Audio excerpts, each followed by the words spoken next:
Glória a Deus, queridos. Motivo de alegria a gente começar ter a nossa primeira conferência, não de jovens, mas para jovens. E os irmãos lá atrás estavam conversando e aí um começou a tirar onda com o outro, porque algum tem cabelo branco e outro não. E a palavra de Deus, ela, quando fala sobre juventude, ela fala sobre força. A gente já conhece sobre isso, mas eu lembro de um homem que estava bem forte, com 80 anos, chamado Moisés. Ele libertou o povo quando estava com 80. Depois ele rodou com aquele povo, andou 40 anos, num local quente de dia e frio de noite, com um povo teimoso, e somente com a mentalidade jovem é que a pessoa consegue suportar e cheia do Espírito Santo, com certeza. Depois, dois homens com ele, Josué e Caleb. Caleb, com 80 anos, recebeu a sua herança e disse que tinha a mesma força de quando ele começou, que começou com 40. Então Moisés finalizou com 120, andando com aquele povo. Então, para mim, um conceito de jovem termina em 120 anos. Se alguém aqui tem mais de 120, vá embora, por favor. Mas se você tem menos de 120 e você ainda tem forças para o Senhor, né, para trabalhar para o Senhor, aí eu posso dizer que não somente aqui, mas principalmente fora daqui, porque a palavra igreja significa chamados para fora e não chamados para dentro. A gente chama para dentro a fim de levar o cara para fora para poder servir de exemplo para ganhar outras vidas. Amém? Então, além disso, tem algo que eu sempre gostei desde pequeno que se chama Chaves. E ele fala que se você é jovem ainda, né, tem uma musiquinha dele. Então, para mim, velho é só a estrada e o diabo. O resto é tudo novo. A diferença, que é até melhor, é que está mais experiente e pode ajudar ainda muito mais. Não é verdade? Amém? Acho que os jovens não gostaram disso, tá vendo? Alguém se sente velho aqui? Levante sua mão, só para ver se alguém está desatento. No nosso, no nosso último Deep Strong, a gente conversou um pouco sobre algumas fortalezas da mente, como elas agem. Então, se você não estava nesse último Deep Strong e você quiser entender mais um pouco sobre isso, você vai lá no canal da gente no YouTube. A palavra está lá? A palavra já está lá. Então, você pode verificar isso, até porque, assim, o que, o que a gente vai conversar nessa noite tem muito a ver com aquilo que foi falado antes. Mas não se preocupe se você não viu, não vai ser difícil também de você entender. Não tem uma conexão que impeça que você entenda o que a gente conversou no outro DIP. Amém? Antes disso, curve sua cabeça, eu queria que você orasse comigo também. Amém? Pai, nessa noite nós estamos aqui como teus filhos diante da tua presença, a mesa, Senhor, está posta. E eu quero te dizer, Pai, que eu não posso ser forte, eu não posso ser humilde, eu não posso ser santo. Deus, eu não posso ser bom, não posso ser justo. Nada de bom eu posso, se não for com o Senhor e se não for o Senhor em mim. Toda a minha vida, Senhor, seria facilmente conduzida pelo diabo se não fosse o Senhor resgatando-me e assim como cada um que está aqui. Por isso, Deus, eu te peço que em nome de Jesus, seja o principal nessa noite. Fale conosco. Permita-nos ouvir a tua voz antes de ouvir a voz de quem está pregando. Permita-nos, Senhor, perceber a tua presença antes de notar a presença de quem está pregando. Permita-nos ser cheios do Teu Espírito Santo, antes de ouvirmos palavras que nos motivem, em nome de Jesus. Amém. Queridos, para iniciar, eu queria que você abrisse, se você tiver com sua Bíblia, ou ligasse sua Bíblia. Hoje a tecnologia ajuda muito, também atrapalha, mas ajuda muito também, para quem sabe utilizar. 2 Coríntios, capítulo 3, versículo 18. Assim, todos nós, que com a face descoberta contemplamos a glória do Senhor, estamos sendo transformados segundo a sua imagem, com glória cada vez maior, a qual vem do Senhor, que é o Espírito. Eu queria que você entendesse primeiro que, independente se você está vivendo com Deus ou sem Deus, você está sendo transformado. Com o Senhor, a gente tem essas características aí. Com Ele, estamos sendo transformados segundo a sua imagem. Mas sem Ele, nós também estamos sendo transformados, mas não segundo a imagem de Cristo. Quando, provavelmente, você olha para uma foto sua de 20 anos atrás, se você é que você tem 20 anos já, né? Você fica assustado, né? Pastor Eliamar ali lembrando de quando ele usava calça listrada com camisa xadrez. Eu também era assim, usava aquelas camisas social com a manga aberta, achando que tava top, né? Sapato social, calça jeans, era uma mistura muito feia. E ao passar do tempo, o ambiente que você vive, ele vai lhe transformando. Quantos de vocês olham para trás, olham as fotos antigas e dizem de vocês mesmos, rapaz, o tempo foi bom. O tempo melhorou um bocado, porque eu não era feio, para ser feio eu tinha que melhorar um pouquinho. E às vezes, esses ambientes nos transformam. Então, independente de você caminhar com Jesus ou não, você é transformado de acordo com o ambiente que você anda, de acordo com os locais que você anda e de acordo com as pessoas que você se relaciona. Eu lembro que, mesmo tendo entrado na pornografia muito cedo ainda, com 8 anos de idade, eu lembro que aquilo para mim soava como um trauma, como uma dor. E aí, com o passar do tempo, eu com 14 anos, eu tinha um amigo, e esse amigo começou a me instigar a observar as meninas, a observar as curvas das meninas, a observar as partes das meninas. E aí, naquela época, já com 14 anos, me tornei viciado nisso. A gente sentava na rua, ele sentava do meu lado, e, na verdade, eu sentava do lado dele porque ele era o incentivador, ele era mais velho que eu. E ele começava a me ensinar coisas e eu começava a aprender com ele. E, olha, aquela é assim, assada e tal e tal. E, de repente, as palavras dele começaram a tomar conta da minha mente. E aquilo se tornou também o meu vocabulário, porque eu comecei a andar com aquele cara que falava coisas bem pesadas sobre mulheres. E aí, a gente que é homem chama secar, né? Toda menina que passava era secando. Secando, não tinha jeito. Desesperadamente, porque o ambiente e a pessoa com quem eu andava me moldava. Por isso eu digo para você que todos nós estamos constantemente no processo de transformação.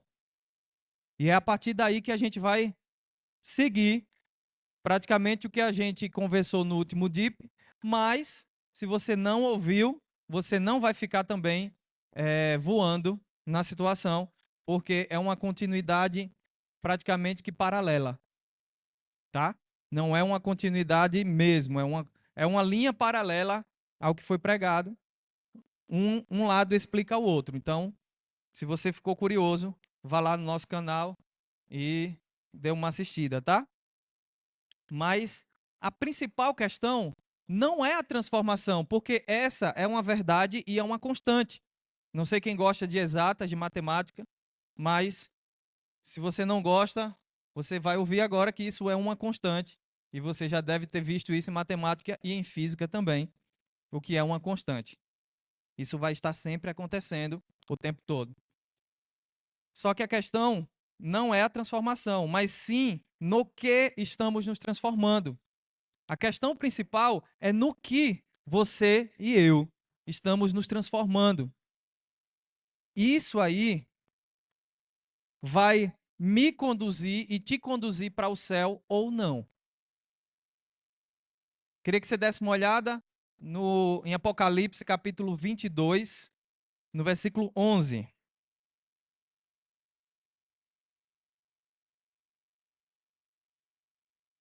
Continue o injusto a praticar injustiça. Continue o imundo na imundícia. Continue o justo a praticar a justiça. E continue o santo a santificar-se.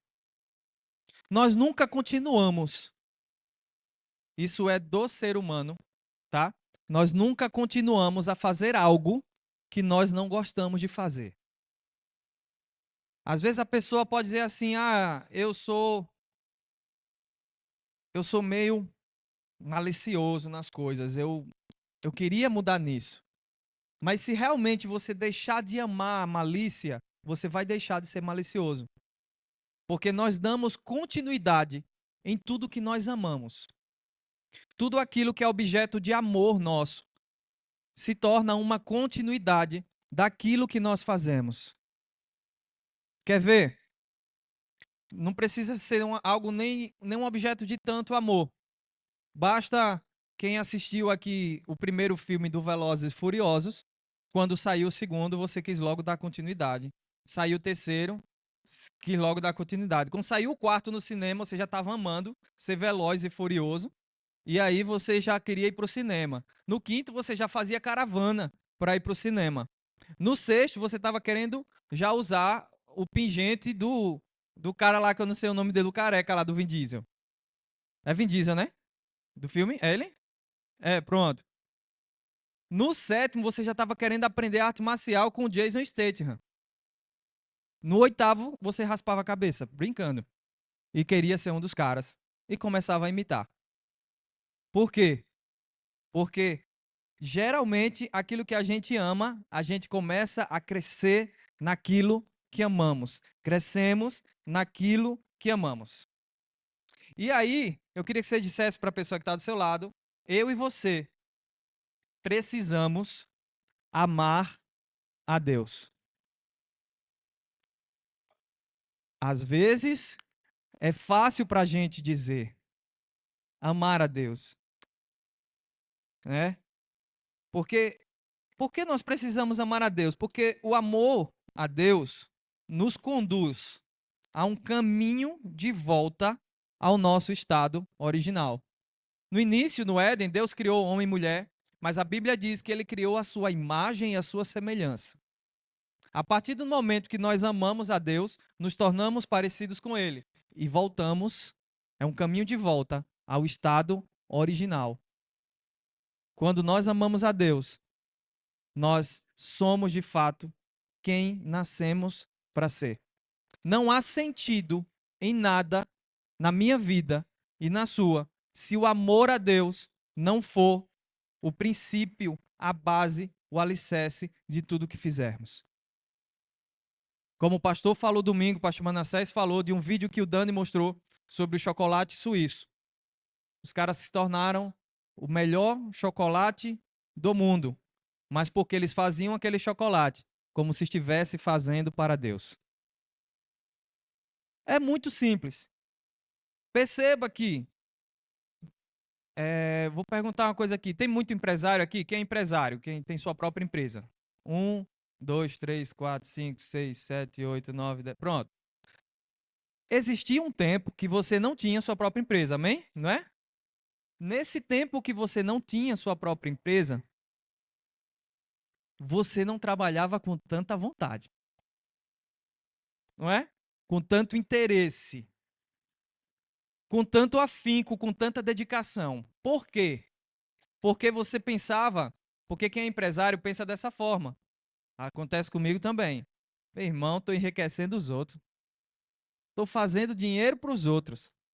Mas quando você começa a trabalhar para você, e a verdade é, você se ama, não se ama? Quem é que não se ama aqui? Porque se não se amasse, você já tinha se atirado, pelo menos do Reginaldo. Se você não se amasse, você tinha pulado ali já. Porque a verdade é que nós nos amamos. E aí, nós, quando estamos trabalhando para nós mesmos, aí nós trabalhamos de maneira melhor. E isso é uma das definições de amor. Fazer o melhor. O propósito de Deus, desde o Éden até a vinda de Jesus, né, quando Jesus veio e morreu por mim, por você, não foi livrar a gente do inferno. Às vezes a gente até prega para as pessoas: ah, você precisa aceitar Jesus, senão você vai para o inferno. Mas não foi esse o propósito de Jesus. O propósito de Jesus foi nos tornar novamente a imagem e semelhança de Deus. Sem ele, não teria como. É por causa dele que nós somos salvos da ira de Deus. É por causa de Jesus.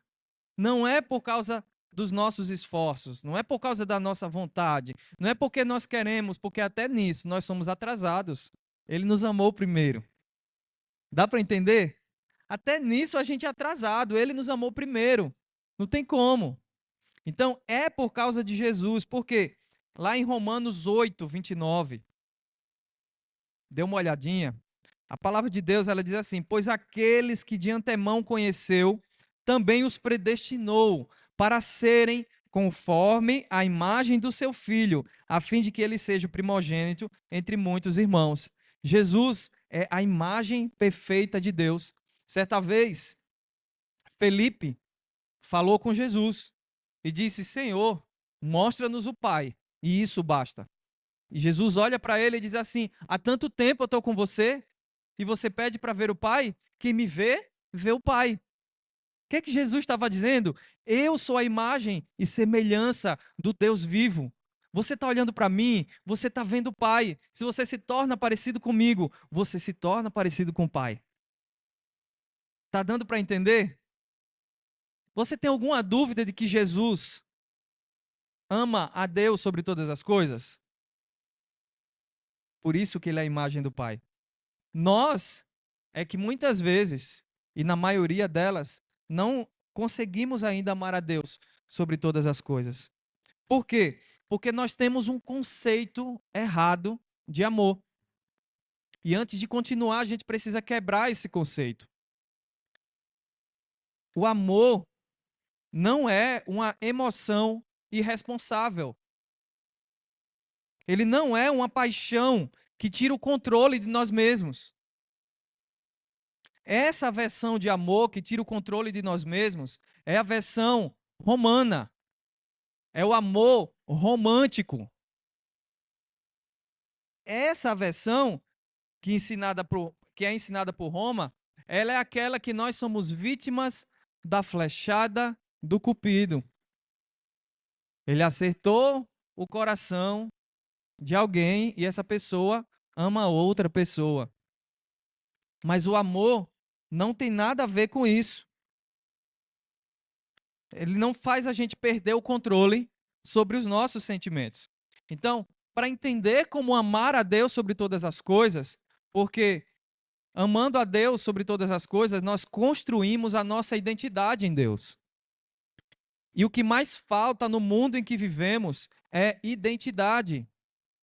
Se você senta para conversar com um psicólogo, ele não vai te poder falar dos pacientes dele, mas se você pergunta para ele assim, as pessoas que procuram, que vão ser atendidas, elas têm a sua identidade definida?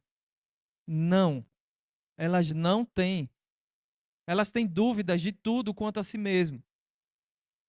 E isso é uma porcentagem que busca o psicólogo. E a maioria nem busca.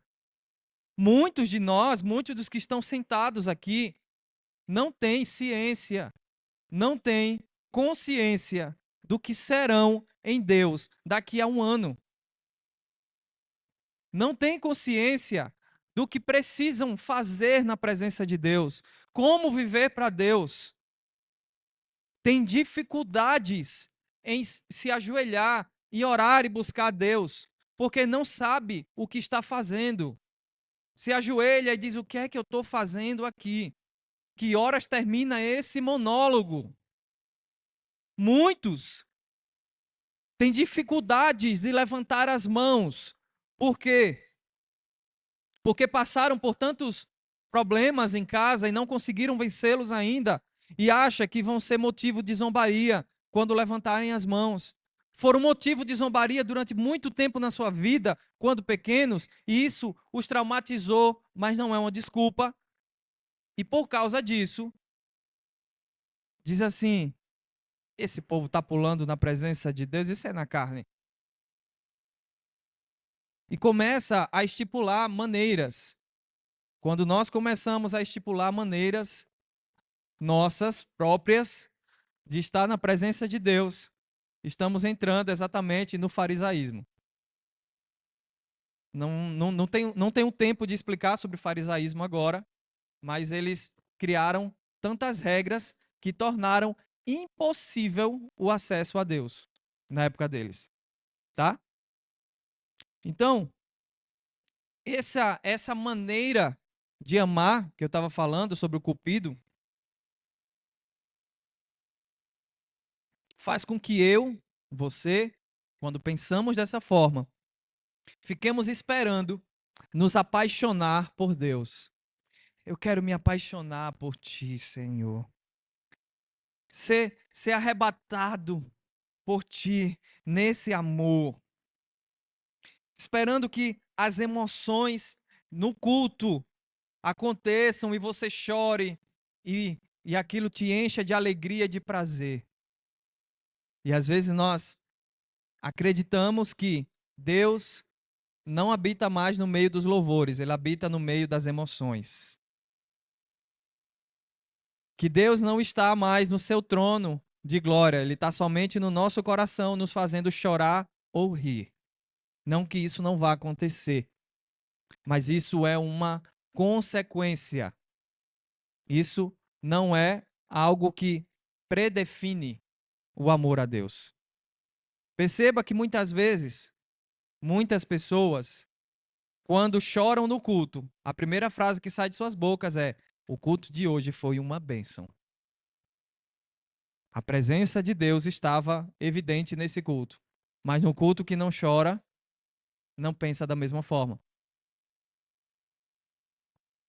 Dá para perceber que nossa visão de amor a Deus muitas vezes está deturpada, está troncha, está influenciada pelo mundo, influenciada pela maneira do mundo de amar.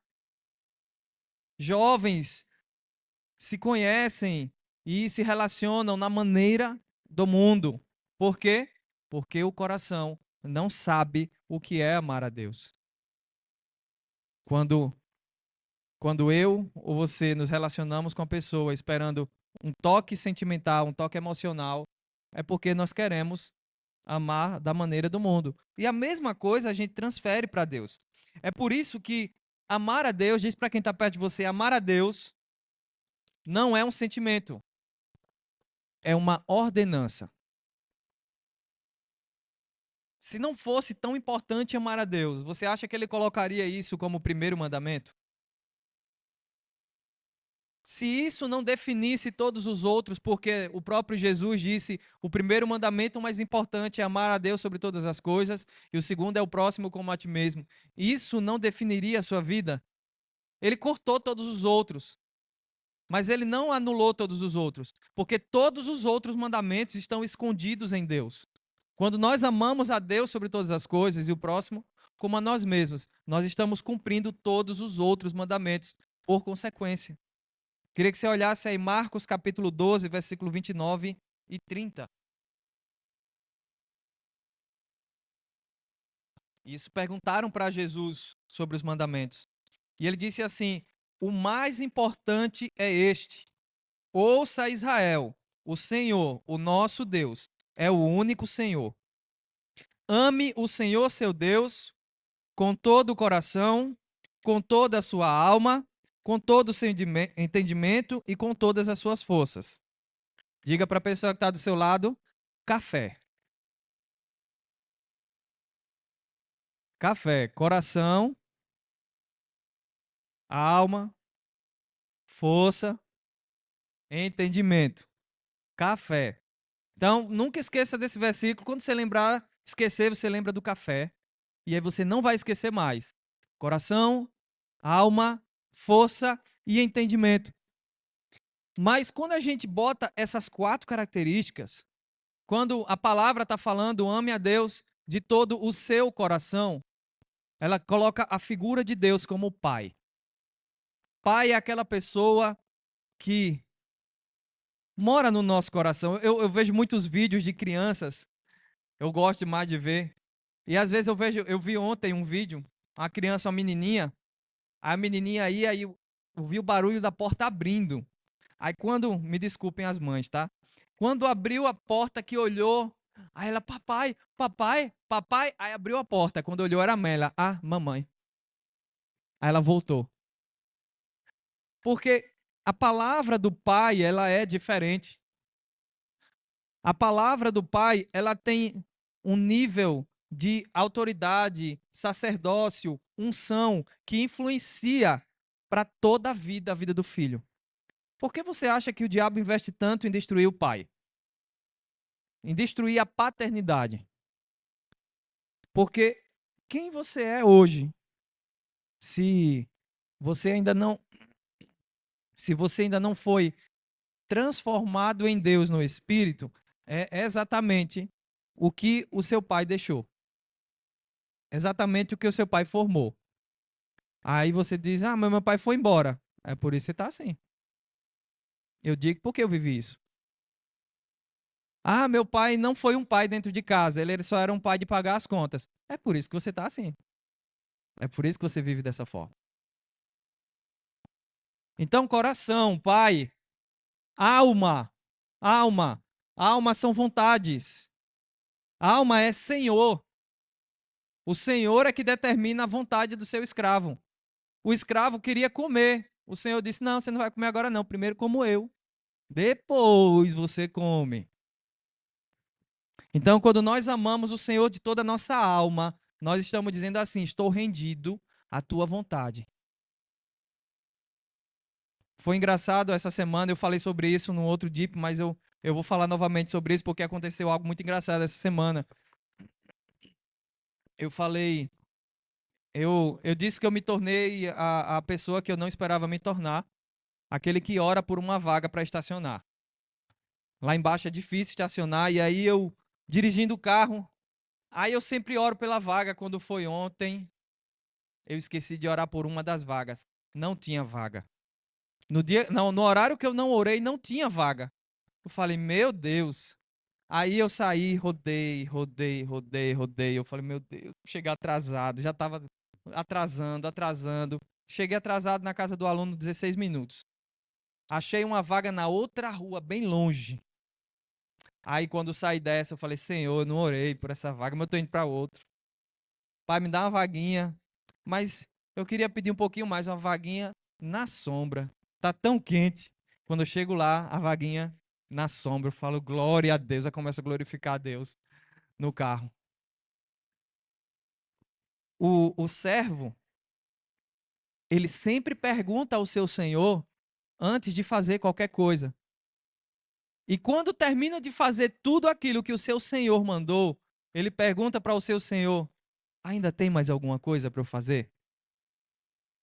Eu sei que a pessoa, ela entende que Deus é Senhor sobre ela quando ela é serva.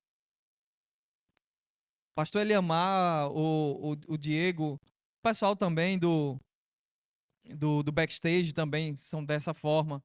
Mas assim, hoje me constrangeu o coração do pastor Eliamar. Ele não faz parte da organização do DIP, mas isso aí que aconteceu aí na frente, que está lá na frente, as plaquinhas, foi por causa dele que aconteceu. E aí eu vejo um coração de alguém que serve. Teve outras pessoas que falaram comigo, pastor, está precisando de alguma coisa para a conferência? Posso servir em alguma coisa? Posso ajudar em alguma coisa? Mas não, às vezes quando nós nos comportamos como aqueles que chegam e só querem sentar na janela, é complicado. Você não vai conseguir fazer do Senhor, Deus, o seu Senhor, porque a sua alma está no centro, seus desejos estão no centro, a sua vontade é prioridade. E aí ele fala também com todas as suas forças, que também está incluso na parte de ser servo, mas também está incluso na parte do Senhor ser o seu general. Ter a mentalidade de guerra. Sabe? Estava conversando também com o pastor Eliamar hoje sobre isso.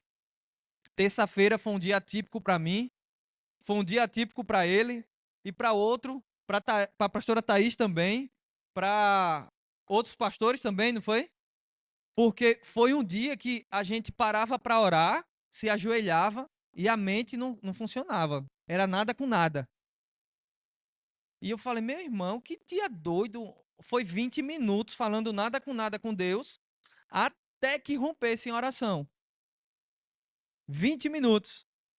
Mas se Deus não é o Senhor das nossas forças, a gente desiste. A gente para. Porque ele pode ter até o nosso desejo como prioridade. Ele pode ter até o nosso coração, mas ele não tem muitas vezes as nossas forças.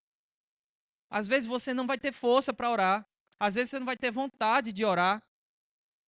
Às vezes você não vai ter vontade de abrir a boca e declarar que ele é santo.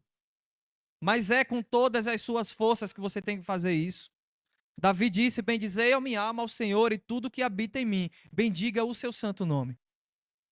E quando se fala de forças, fala de utilizá-las, independente de você achar que tem forças para suportar aquele momento.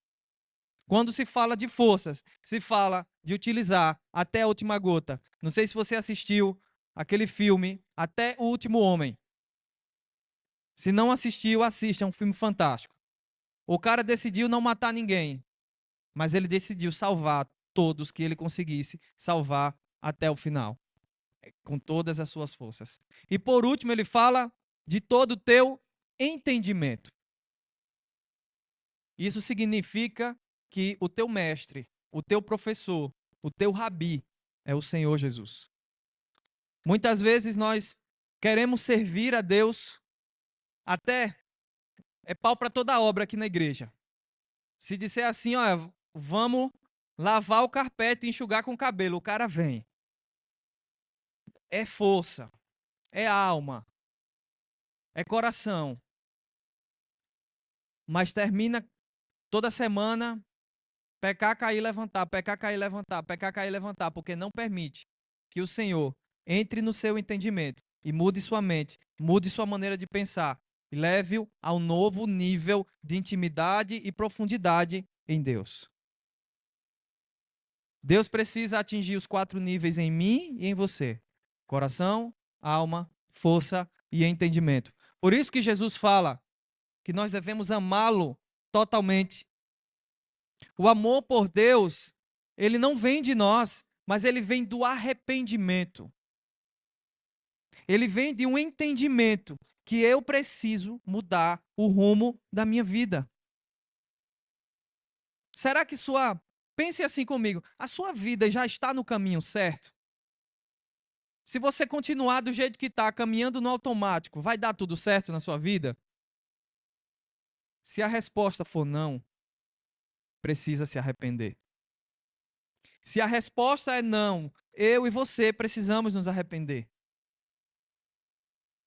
Porque o amor a Deus, ele vem do arrependimento. É por isso que há essa ordem. É por isso que há essa ordenança para amar a Deus. Então, desmistificando esse amor romântico, a gente entende que o amor a Deus é querer amá-lo. E querer amá-lo, a gente não deve esperar sentir para amar. Ah, hoje eu estou bem, estou sentindo que eu devo amar a Deus. Não funciona. É exatamente no momento que você não está bem que você vai ter que lutar contra a sua natureza para poder amar a Deus. A gente não pode esperar. Ah, eu preciso sentir para amar. Eu preciso sentir para orar. Ah, eu preciso sentir para não pecar. Não. Isso também não quer dizer que isso te torna um robô. Isso não quer dizer que você se torna alguém automatizado em amar a Deus. Mas isso quer dizer que depois vem a recompensa. Depois vem o deleite. Depois vem a ação do Espírito Santo. Depois vem a glória de Deus. A palavra diz que ainda que nossos pecados sejam negros, escuros como a escarlate, ele nos faz brancos como a neve e alvos como a lã. Não é isso? E isso implica em duas ações. Brancos como a neve vem do alto, embora aqui não neve, e a gente queria que nevasse pelo menos um pouquinho esses dias. Não sei se vocês estão sofrendo com calor, mas eu tô com medo até do meu olho murchar e desidratar de tanto calor que está fazendo na rua. Mas a neve, ela vem do céu. Isso significa que parte da santidade que eu e você precisamos buscar vem de Deus. Existe um revestimento que vem de Deus, mas a lã, ela nasce de dentro para fora. Isso significa que também nós precisamos modificar o que há dentro de nós, para que a ação de Deus aconteça também fluindo de dentro de nós. Então existe não somente a santificação que vem do alto, mas existe uma responsabilidade que é minha e sua para com as coisas de Deus e para com a santidade em Deus. Isso se chama compromisso com a santidade. Quer ver como isso funciona na prática? Quem é casado aqui e trabalha CLT não, e trabalha, amém. Quem é casado trabalha. Pronto. Você que trabalha, é muito é muita alegria no trabalho, não é? Assim, você trabalha com a felicidade que não dá vontade nem de sair de lá, não é? Ou você é daquele que quando falta 3 minutos, você diz, eu vou no banheiro, porque é o tempo de eu ir, voltar e sair. Mas nós, mesmo tendo que trabalhar, entendendo que isso é uma obrigação, nós amamos a recompensa disso, não é? A mesma coisa é o deleite de amar o Senhor. Nós vamos fazer porque estamos forçando a nossa natureza, mas a recompensa virá. E quando ela vir, ela será um deleite, ela será uma alegria na presença de Deus. Será uma alegria incontrolável. Eu digo que será uma alegria que você não vai ter capacidade de medir, porque os pensamentos de Deus são mais altos que os nossos. Os caminhos dele são melhores que os nossos. Isso nos levará a um local mais excelente em Deus. E como eu disse, nós seremos moldados por aquilo que amamos. Seremos transformados naquilo que amamos, ou naquele a qual amamos. Pense comigo, será que Hitler, aquele cara tão perverso, será que ele nasceu perverso? Será que quando ele era criança ele já era assim perverso? Ele pegava as outras crianças e mandava botar a mão a fazer assim? Você consegue imaginar isso? Você consegue imaginar um alguém que abusa de crianças? Recentemente teve um caso até no condomínio que o Gilmar mora, de um cara que estava abusando de crianças. Foi preso, mas já foi solto. Se tivesse pintado a estátua com batom, ele estava preso. Mas como não foi, né? Se ele tivesse cantando louvor e caísse logo no dia 8 de janeiro, ele estava preso. Mas como não foi, né? E aí, você acha que esse cara já nasceu assim perverso? Ele já nasceu com essa intenção? Não. Ele começou a ser atraído por coisas. que o tornaram perversos. E ele começou a amar aquelas coisas. E à medida que a gente ama coisas que não vêm de Deus, nós nos tornamos parecidos com aquilo que nós amamos. Vou te dar um exemplo. Quantos foram estimulados cedo na pornografia, na prostituição e começaram a gostar do negócio? E hoje é uma luta terrível para poder vencer a masturbação, a pornografia, a prostituição, o adultério, porque começaram a amar aquilo. Amaram tanto aquilo ali que muitos, eu não digo poucos, digo muitos, principalmente homens, inclusive usam nomes de atores pornô se comparando com eles. Quantos de vocês não já fizeram isso? Se comparou com um ator pornô, querendo ser igual àquele cara, porque você começou a amar aquilo ali. Tá dando para entender, gente? Amém? Vocês estão comigo? Estão com raiva de mim? Não. Amém. Glória a Deus. Agora, vamos destrinchar uma outra parte, porque além da gente amar o Senhor, a gente precisa amar exatamente aquilo que Ele ama, porque isso nos fará parecido com Ele. Não tem como amar a Deus sem amar o que Ele ama. Quer ver um exemplo? Os pais, se alguém não gosta do seu filho, você ama essa pessoa. Abraça, beija, né? Porque precisa amar quem você ama. Tem eu não sei o ditado porque é bem antigo, mas acho que alguém vai lembrar aí, que fala alguma coisa que quem faz não sei o que pelos meus filhos, a minha boca adoça, alguma coisa assim. Quem sabe esse ditado aí? Olha, quem a boca não. É a boca, é? Pronto, quem a boca do meu filho, na minha não vai não. Tô fora disso. Mas, é. Então vamos mudar, mudar. Quem agrada meu filho, minha boca adoça, né? Vamos dizer assim. Porque, geralmente, aquilo que amamos é que nos faz ter mais proximidade e intimidade com outras pessoas. Você nunca vai ver um cara que gosta de futebol passar horas conversando com um cara que gosta de jogar basquete. Não dá certo. Para ele, a rede é na frente. Um chute e a bola entrar vale um ponto. No basquete, tem acertar na mesma rede de lugares diferentes, vale 2 ou vale 3 ou vale 1. Aí o cara diz, oxe, quando é que vale 2, quando é que vale 3? Quero saber mais não desse jogo, é melhor o meu, que é só um chute. Aí o cara do basquete, não, mas tem a dificuldade do chute, quer dizer que você acerta um chute de longe, não deveria valer 2 gols. E aí não vai dar rock, não vai ter conversa. Então nós precisamos amar aquilo que o Senhor ama. Hebreus capítulo 1, versículo 9.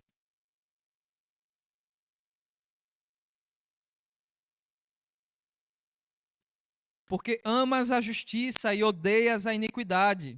Por isso Deus, o teu Deus, te ungiu com óleo de alegria acima dos teus companheiros. Vemos que isso aqui está falando claramente de Jesus. Jesus, ele ama a justiça. Diga para quem está perto de você, você precisa amar a justiça. E diga assim, você precisa odiar a iniquidade na mesma medida que você ama a justiça. Às vezes nós queremos só amar a justiça e temos uma dificuldade de odiar a iniquidade. E para destrinchar o que seria iniquidade, simplesmente pense no pecado. E agora dê continuidade a isso e trate um pecado consciente. Você sabe que está errado e você insiste em fazer aquilo. Isso é iniquidade. Porque o pecado, a palavra pecado no original significa errar o alvo. Você não erra o alvo por querer. Você vai usar uma flecha, usar uma arma. Você não faz por querer aquilo ali. A partir do momento que você diz, eu vou errar por querer e vou acertar fulano. Se tornou iniquidade. Iniquidade caminha lado a lado ou na cacunda da apostasia. A palavra apostasia significa andar do lado do caminho, vendo outro caminho, mas andar do lado. Tem uma pista aqui e tem um caminho aqui que não é pista. O apóstata, ele está aqui no caminho, ele vai para o lado do caminho e ele continua andando fora do caminho. E ele acredita, ele tem certeza que a qualquer momento ele pode voltar de novo para o caminho, basta que ele queira. Isso se chama apostasia ou iniquidade. A iniquidade diz assim: eu posso me arrepender do meu pecado na hora que eu quiser, vou deixar para me arrepender tal dia. Isso é iniquidade. E Jesus, ele odeia a iniquidade. E nós precisamos entender que amar a justiça implica em odiar a iniquidade. Outra coisa que nós precisamos amar é a sabedoria. E isso é bem complexo de falar, porque a sabedoria ela tem várias ramificações.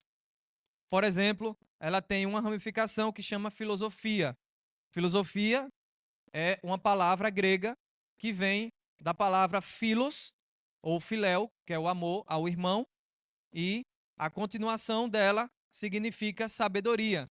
Ou seja, filosofia significa amar a sabedoria. A gente tem o humanismo, que também é uma vertente que deriva da filosofia, que também é o amor ao conhecimento. Mas ambas, tanto filosofia quanto humanismo, são maneiras de amar a sabedoria de forma que ela flua de dentro do homem. A capacidade do homem de ser mais sábio, de interpretar o ambiente, de interpretar as coisas e ser melhor a cada dia. E esse não é o amor à sabedoria que a Bíblia trata. Queria que você abrisse a Bíblia aí em Provérbios capítulo 3, só para que você entendesse que amar a sabedoria não é amar a inteligência, tá? Uma vez perguntaram para mim a diferença entre uma pessoa e outra, né? Não vou citar nomes aqui, e eu disse é porque uma é inteligente e a outra é sábia. O inteligente, ele adquire aquilo ali. É a capacidade humana. A sabedoria vem do Senhor. Provérbios capítulo 3, versículo 18. Olha o que ele está falando da sabedoria. Ele fala assim: ela é árvore de vida para quem a abraça. Quem a ela se apega será abençoado. Próximo. Pela sua sabedoria, o Senhor lançou os alicerces da terra. Pelo seu entendimento, fixou no lugar os céus. A gente entende aí que ele está falando de Jesus. A palavra de Deus diz que no princípio era o Verbo era Deus e o Verbo estava com Deus.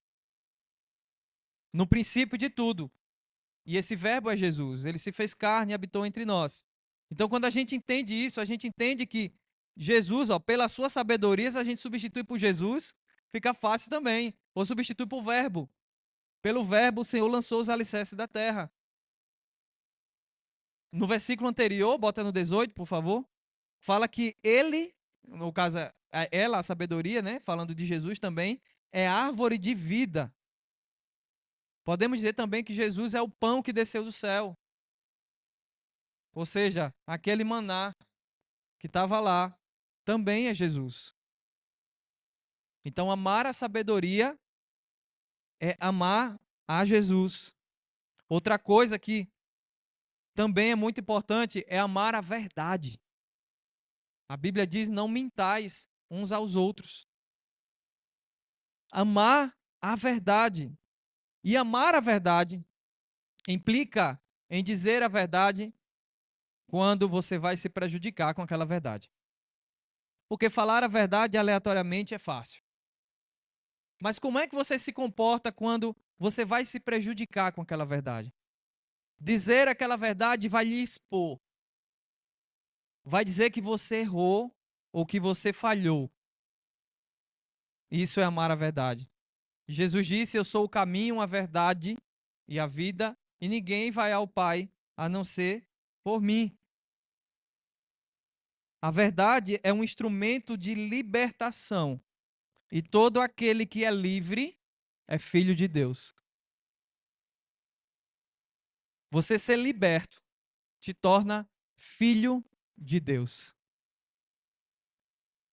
Você entende que a verdade te torna filho de Deus e que a sua identidade tem que ser filho de Deus. A sua identidade em Deus tem que ser filho de Deus. Eu preciso me comportar como um filho de Deus. Outra coisa que precisamos amar também são os seus mandamentos. João capítulo 14, versículo 15. A palavra diz assim: se vocês me amam, obedecerão aos meus mandamentos. Isso, isso é impressionante porque cada mandamento ele tem nele o caráter de Deus. Quando Deus fala para mim, para você, por exemplo, não matarás, é porque ele é a vida. Jesus é o caminho, a verdade e a vida. Quando ele diz não minta, é porque ele é a verdade. Quando ele diz não adultere, é porque ele é fiel. Dá para entender que o caráter de Deus está expresso, está conectado em cada um dos seus mandamentos. Então, quando nós amamos os seus mandamentos, nós estamos amando a Deus. Nós estamos amando a Constituição, como ele é constituído, como Deus é constituído. Estamos amando a Deus quando amamos os seus mandamentos. E não somente amar os seus mandamentos, né? E não somente obedecer aos seus mandamentos, mas guardar seus mandamentos. E isso é muito importante.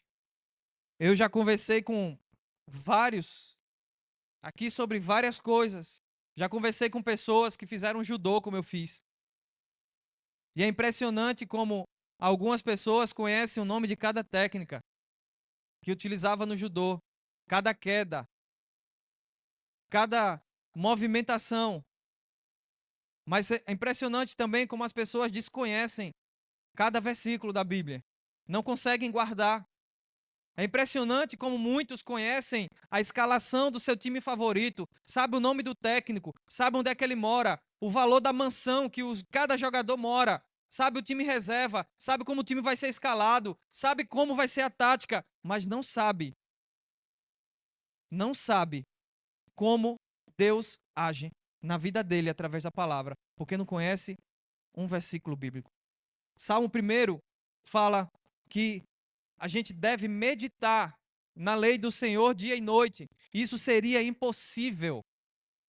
Na vida que temos hoje, isso seria impossível. Mas isso é possível porque se nós temos a Bíblia ou pedaços grandes da Bíblia na nossa mente, nós conseguimos meditar na palavra do Senhor dia e noite. Você consegue meditar? Quando vem o medo, você diz: Senhor, o verdadeiro amor lança fora todo medo. Eu creio em ti. Guarda-me. Tu és o meu refúgio, a minha fortaleza, o meu lugar seguro. Ainda que eu ande pelo vale da sombra da morte, eu não vou ter medo, porque o Senhor está comigo. A tua vara e o teu cajado me consolam. Bondade e misericórdia estarão comigo todos os dias da minha vida. Você entende, querido, que se você tem a palavra de Deus, o diabo não pode entrar na sua mente? E isso acontece à medida que você se aproxima de Deus, o diabo vai guerrear contra você. Ontem estava conversando com o pastor Eliamar também, ele ligou para mim 4 vezes, o bichinho, rapaz, e eu não atendi nenhuma. Eu cheguei em casa, eu nunca tive uma dor de cabeça daquela. Estava em oração, estava em jejum ontem, mas depois me alimentei, não tive dor de cabeça, normal. 4 horas depois de eu ter me alimentado, aí deu uma pontadinha na cabeça. Eu falei: que negócio é esse? Tá, uma dor de cabeça, uma dor de cabeça. Rapaz, parecia que tinha alguma coisa apertando minha cabeça, uma opressão, uma opressão. Aí eu comecei a orar. Senhor, mediquei, claro, mas oração. Pá, pá, pá, pá. Cheguei em casa, a dor de cabeça estava tão forte que eu deitava de um lado da minha esposa. Rapaz, tu tá se mexendo demais. Falei, rapaz, tá insuportável a dor de cabeça. Eu nunca senti a dor de cabeça dessa, não. E continuei em oração. Pá, pá. Meu Deus, quando eu comecei a lembrar de Filipenses, sobre a paz que excede todo entendimento, eu falei, eu declaro sobre a minha vida. A paz citada no livro de Filipenses pelo apóstolo Paulo. A paz que excede todo entendimento, agora para fora do meu quarto, Satanás, para fora da minha vida, para fora da minha casa. Eu não te devo nada, você não tem autoridade na minha casa. Saia. Eu lembro que eu falei, eu saia e dormi. A cabeça passou, eu acordei no nordestino bem dizido, abestalhado. O pastor Alemão, aí eu liguei de volta pra ele. Eu, e aí, mano? Acordei bem baiano, não foi? E aí, comecei a conversar com ele, de boa, porque a palavra de Deus habita em mim, a palavra de Deus habita em você. Você não pode permitir que Satanás roube a palavra. A palavra de Deus é a semente citada por Jesus na parábola do semeador, querido. Não permita que o diabo roube a semente de Deus. Filipenses capítulo 3, versículos 7. 3:7 ou 3:8? Não, 3:8, perdão. Isso.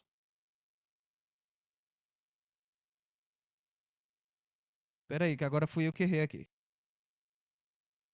Agora eu me enganei. Eu anotei Filipenses 3, mas não é.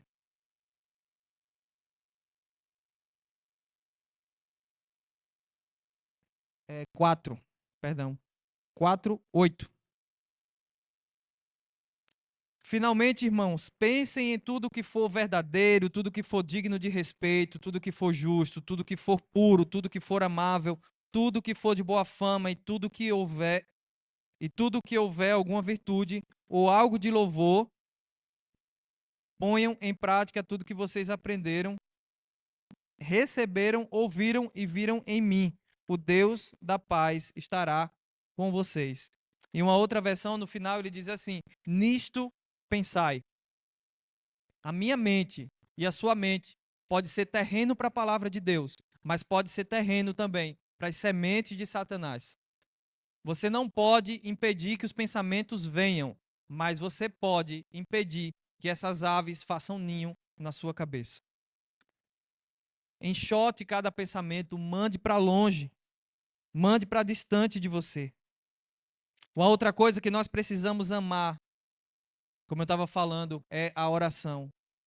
Muitas vezes, as coisas do mundo te fazem lutar, conseguir coisas, conquistar coisas, nos fazem lutar. Mas também, às vezes acontecem que as coisas de Deus dentro de nós sobrevivem de maneira miserável, com migalhas. A oração é feita em migalhas. São míseros textos isolados da Bíblia que fazem parte da nossa vida. Aqueles textos que todo mundo conhece. São esses que fazem parte da nossa vida. E não pode ser assim. A palavra de Deus diz: prosseguirei, conhecerei e prosseguirei em te conhecer, Senhor. É prosseguir em conhecer o Senhor. Eu não estou dizendo que você não deve se esforçar pelo pão de cada dia, mas que eu e você precisamos nos empenhar para a oração, para o que vem do Senhor. Perto de finalizar já. Tá preparado, Jordan? Esse menino é eficiente demais. Eu falo menino, ele fica todo feliz. Acha que é novinho. Precisamos aprender a amar a presença de Deus. E isso, para mim, de tudo que eu li, é uma das coisas mais importantes. Se não a mais importante. Muitas vezes nós não amamos a presença de Deus. Amamos o presente de Deus. Amamos o que Deus pode nos dar e não a presença dele. Eu fico assustado porque quando é dia de ceia na igreja, é um pedido de perdão tão grande. E isso acontece uma vez por mês. Eu queria que a ceia tivesse todo dia. Ó, irmão, a partir de agora, todo dia tem ceia na igreja. Independente se você está dia de trabalho, passa na igreja quando voltar do trabalho. Todo mundo estaria santo o mês todo. Eu não sei o que é que acontece na cabeça das pessoas que acreditam que Deus está dentro do pão e dentro do cálice. Deus não está ali dentro. Deus está na comunhão entre os santos. A Bíblia diz que a gente não deve tomar a ceia indignamente. Isso não quer dizer que a pessoa é indigno. É a maneira com que a pessoa se comporta que é indignamente. É a maneira. Como é que a gente se comporta indignamente? Quando a gente toma a ceia, no domingo pede perdão e na segunda volta às mesmas práticas. Isso é tomar a ceia sem discernir o corpo do Senhor. É impressionante como no momento, muitas vezes na presença de Deus, uma pessoa do seu lado está sendo alcançada por Deus, curada, e às vezes você não percebe nada.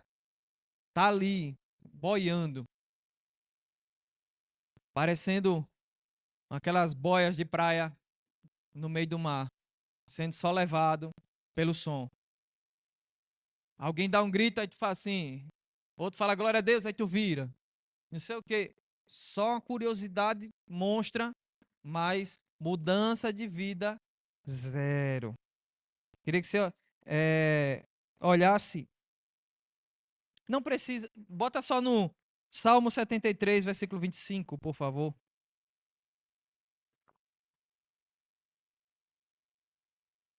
A quem tenho eu?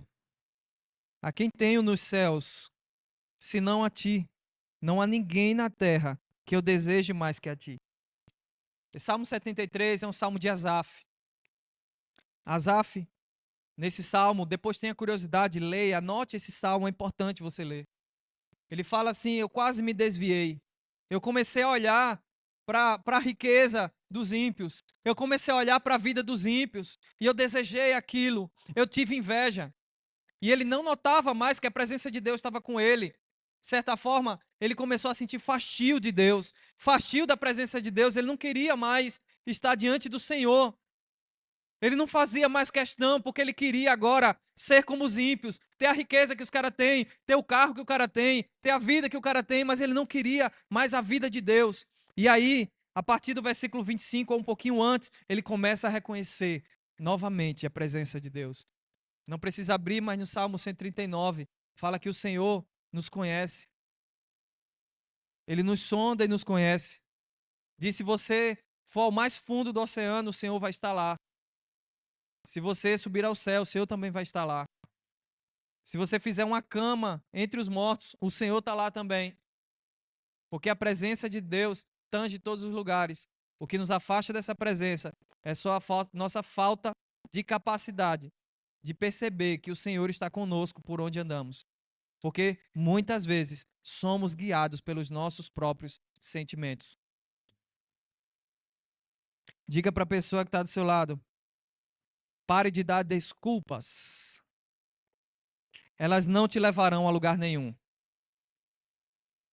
Na verdade, elas levam a gente a um lugar, né? Mas esse lugar é distante do Senhor. Às vezes você diz: ah, dá desculpa, não leva a lugar nenhum. Coloca o vídeo aí, Jordan, por favor. Só dá o play quando tiver tudo certo. Fala igual o pastor Manassés.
Sabe, querido, esse rapaz, esse homem de Deus, ele cresceu numa família homoafetiva, ele foi adotado numa família homoafetiva, duas mulheres. Cresceu sem pai, como eu cresci sem pai, como muitos de vocês também terminaram crescendo também sem pai. Muitos não conheceram o pai, muitos o pai já morreu. E ele não usou isso como desculpa. Ele usou isso como uma catapulta. Não transforme suas dores em motivo para se vitimizar, mas transforme suas dores num testemunho. O ambiente que você vive não promove vítima. O ambiente promove testemunhos vivos que vão impactar uma geração. Eu podia começar a contar minha história aqui e eu tenho certeza que a gente não conseguiria parar nem meia-noite. Não vou fazer isso. Mas eu queria que você entendesse que sua identidade é exatamente composta pelo Espírito Santo de Deus, pela palavra de Deus e por tudo aquilo que você viveu e passou. Romanos capítulo 8, versículo 28. Na verdade, volta para o 26. Da mesma forma, o Espírito nos ajuda em nossas fraquezas, pois não sabemos como devemos orar, mas o próprio Espírito intercede por nós com gemidos inexprimíveis. Muitas vezes não sabemos como orar, queridos. Mas se nós transformarmos, seja a sua dor, seja a sua ansiedade, seja pânico, seja o que for, transforme isso em oração. Como aconteceu comigo ontem e já aconteceu de outras vezes, aquela dor de cabeça estava insuportável, estava tirando minha paz. E quando tirou minha paz, eu corri logo para a palavra e disse: Senhor, eu preciso da tua paz, eu preciso da tua paz de volta, eu preciso da tua paz na minha mente está ficando confusa de tanta pressão que está acontecendo agora. E o Senhor me deu a paz dele, porque foi transformada a dor em oração. Não transforme a dor que você já viveu em vitimismo. Não seja uma vítima. O 27, por favor. E aquele que sonda o nosso coração conhece a mente do Espírito, porque o Espírito intercede pelos santos, de acordo com a vontade de Deus. Agora o 28. Sabemos que todas as coisas, diga para quem está perto de você, todas as coisas, contribuem juntamente para o bem de todos aqueles que amam a Deus. Entendeu porque você precisa amar a Deus? As coisas contribuem para o bem, desde que você ame a Deus. Dos que foram chamados de acordo com o seu propósito. Por causa do que eu vivi, por causa do que eu passei, e porque eu venci aquela situação, eu posso ajudar pessoas naquilo que eu venci. Porque você e eu nos tornamos Senhor daquilo que vencemos.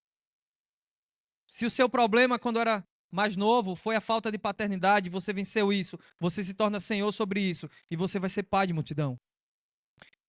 Se o seu problema era a ansiedade e você vence isso no Senhor, você vai cuidar de pessoas ansiosas. Você vai ajudar. Porque nós somos projeto de Deus, somos obra de Deus, não para fazer aquilo que queremos, mas a palavra de Deus lá em Efésios 2 diz: para as boas obras. As boas obras que você pode fazer é exatamente as obras que você viveu erradamente, para que você não se glorie, para que eu não me glorie. Quem sabe você viveu uma vida de prostituição, uma vida errada, pois você vai cuidar de casais, de pessoas, de maridos que viveram em prostituição e vai ajudar, conduzir essas pessoas à libertação no Senhor. Você entende isso? Se você vivia na prática da pornografia, da masturbação, é essa pessoa que você vai ajudar. Se você vivia em depressão, triste, e você vence em Deus, é essa pessoa que você vai ajudar. Se você vivia no pânico, é essa pessoa que você vai ajudar. Porque o poder de Deus se aperfeiçoa na nossa fraqueza. O poder de Deus se aperfeiçoa na fraqueza. Não adianta você querer ser o pastor Eliamar, pastor Manassés, pastor Kleber, pastor Juliano, ou alguma das pastoras também. Não adianta você querer ser outra pessoa, porque aquilo que você viveu, só você viveu, aquilo que você passou, só você passou. Mas se você não entende que o Senhor vai transformar isso em boas obras, em obras que exaltarão o nome do Senhor e gerará conversão por onde você andar, gerará um testemunho, você não está fazendo nada da sua vida. Uma vida precisa ser vivida com propósito. Vamos ficar de pé, amém? Para a gente pensar que acabou? A minha vida, a sua vida, ela precisa ser vivida com propósito. Sou professor de música.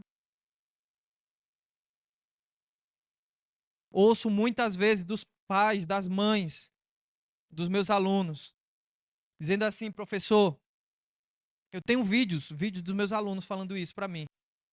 Um aluno mandando para mim um vídeo. Na verdade, eu tenho uns 5 vídeos de aluno assim, mais ou menos. 4 ou 5. Alunos que viviam na ansiedade. A unha da mão dele era toda comida. Toda comida. E ele chega e manda um vídeo para mim dizendo que eu restaurei o prazer dele de cantar. Esse menino estava desobedecendo a mãe. Liguei para a mãe dele. Aí eu falei: posso chegar com a trava da chuteira nos peitos dele agora? Aí ela disse: pode, professor, me ajude nisso. Liguei para ela, liguei para ele, falei: desce para ir desce pro térreo aí que eu quero conversar contigo. E aí chego lá e a gente começa a conversar. Gastei 2 horas com ele lá conversando. Porque se for só para ser professor de música, se for só para trabalhar, comer, ter filho e dormir, se a gente pensa que a nossa vida é isso, Paulo diz que nós somos os mais miseráveis de todos os homens. A minha vida, a sua vida, precisa ser um testemunho. Quando Jesus fala, e serão minhas testemunhas, aquela palavra no original, no grego, é martos. E aquela palavra significa, é a mesma raiz da palavra mártir. Isso significa que para eu e você ser testemunha, nós precisamos morrer. Morrer para nós mesmos. Morrer para as nossas próprias vontades. Eu não sei, eu nem notei quantos visitantes tinham, mas também não quero que você levante sua mão para dizer que está visitando. Mas eu tenho um convite para você nessa noite. Não sei se todos que estão aqui já conhecem a Jesus. Mas esse Jesus que me tirou da pornografia, que me tirou de todo tipo de perversão, esse Jesus que me tirou da ansiedade, esse Jesus que me tirou, e eu falo a verdade, da síndrome do pânico, esse Jesus que me curou e me tirou totalmente da depressão, é o mesmo Jesus que está aqui nessa noite. E a sua presença é muito real. A ação dele é muito real. E se você ainda não entregou o seu coração para Jesus, eu queria que no lugar que você está, você levantasse uma das suas mãos. Se há alguém aqui nessa noite que deseja ter esse encontro com Jesus, e não somente ter um encontro para ser curado, mas para ser objeto também de cura para outras pessoas. Se você sente a dor de outros, diz assim: Senhor, eu preciso ser curado porque eu preciso ajudar outras pessoas também. Eu preciso ajudar pessoas. Se há alguém aqui nessa noite, dessa forma, que quer entregar o seu coração para Jesus e dizer: Senhor, eu quero que o Senhor seja o meu Pai. Eu quero que o Senhor seja o meu Senhor, o meu Rabi, o meu mestre, o meu general. Eu quero que o Senhor cuide de mim. Se há alguém dessa forma que quer também, assim como eu já fiz há 28 anos atrás, indo para 29 esse ano, queria que você levantasse uma das suas mãos. Há alguém aqui nessa noite que deseja entregar seu coração, sua vida para Jesus, a fim de fazê-lo Senhor e Salvador. Tem alguém aqui nessa noite? Amém? Suponho que todos já conhecem a Jesus, então. Todos que estão aqui, que já foram convidados, suponho que todos já fizeram isso. Porque depois de ouvir falar sobre Jesus, a gente não pode rejeitá-lo. Depois de ouvir falar sobre o Senhor, depois da Bíblia fazer tanto sentido como pode nunca ter feito para você, eu não acredito que você não irá entregar o seu coração para Ele. Na verdade, esse pedido deveria ser o contrário. Eu deveria estar perguntando aqui para você se você quer que Jesus te aceite. Porque o pedido é: escreve o meu nome, Senhor, no livro da vida. Nós não precisamos aceitar a Jesus. Precisamos que Ele nos aceite. Se há alguém dessa forma hoje, que quer entregar pela última vez, estou te perguntando, levante apenas uma das suas mãos que eu quero orar com você. Domingo agora, 2 rapazes entregaram a vida para Jesus e mais 2 pessoas entregaram no final, depois do culto. Terminou o culto, 2 pessoas entregaram o coração para Jesus. Não sei se de repente você pode estar com vergonha. E isso não é para me exaltar, para me levantar de forma nenhuma. É para entregar mesmo o seu coração para Jesus. Aleluia, a gente tem uma alma aqui preciosa. Glória a Deus. Pode vir para cá. Vamos aplaudir a Jesus, amém?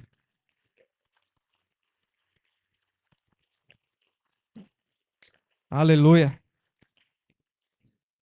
Enquanto ele está aqui, rapaz, o meu coração queima por isso. Foi por isso que eu continuei insistindo. Jesus é muito precioso. Jesus é muito precioso, mas ele veio para gerar vida. Quem sabe você está vivendo em ambientes de morte, em ambientes de dor, em ambientes de sofrimento, em ambientes de angústia. Algumas pessoas não suportam nem mais ficar na sua própria casa. De tão difícil que é ficar na sua família, ficar junto com a família, porque já é um ambiente pesado.